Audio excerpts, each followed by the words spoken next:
దేవునికి స్తోత్రం. దావీదు అద్దుల్లామా గృహలో ఉన్నప్పుడు దావీదుకి దాహం వేసింది. తనతో ఉండేటువంటి జనుల్లో కొద్దిమందిని ఈ విధంగా దావీదు అడిగాడు. బెత్లెహేం బావిలో ఉన్న నీళ్లు తీసుకొస్తే నేను సంతోషపడతాను అని చెప్పాడు. ఆ రోజు దావీదు వెంట ఉన్నటువంటి వారు దావీదు కోసం బెత్లెహేము వెళ్ళారు. బెత్లెహేములో ఫిలిష్తీయులు ఆ ప్రాంతం అంతా, ఆ బావి ప్రాంతం అంతా కూడా కాపలాగా ఉన్నారు, దండెత్తి ఉన్నారు. ఎందుకంటే యుద్ధము చేయడానికి. కనుక యుద్ధములో ఇప్పుడు బావి దగ్గర ఉన్న సైన్యాన్ని గెలిచి అక్కడ ఉన్న నీళ్లు తీసుకొని రావాలి.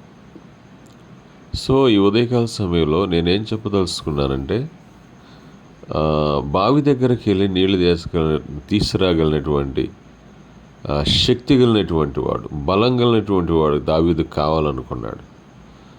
అప్పుడు ఇద్దరు మనుషులు వెళ్ళి ఆ బావిలో దిగి ఆ శత్రువుల్ని తరిమి బావి దగ్గర ఉండేటువంటి నీళ్లు తీసుకొని దావీదు దగ్గరికి వచ్చారు.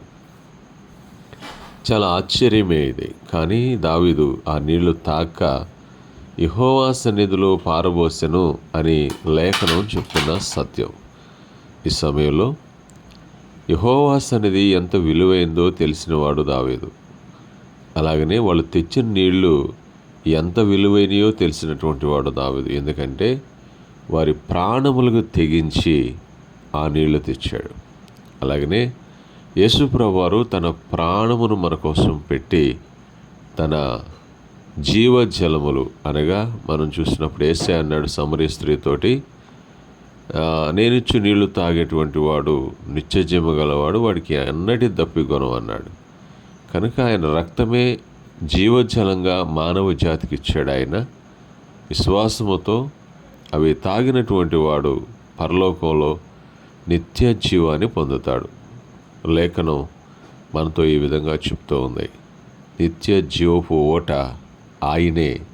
జకర్యా గ్రంథంలో మీరు చూస్తే 13వ అధ్యాయంలో మనకు కనబడుతుంది. 1-2 వచనాల్లో మీరు చూస్తే అది పాపాన్ని పరిహరిస్తుంది, ఆ ఓట రక్షిస్తుంది, దాహం తీర్చుద్ది అని రాయబడింది.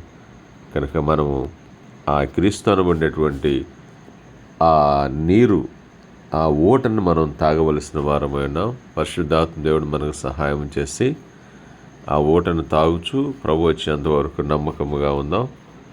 దేవుడు తన మాటలు దీవించునుగాక. ఆమేన్.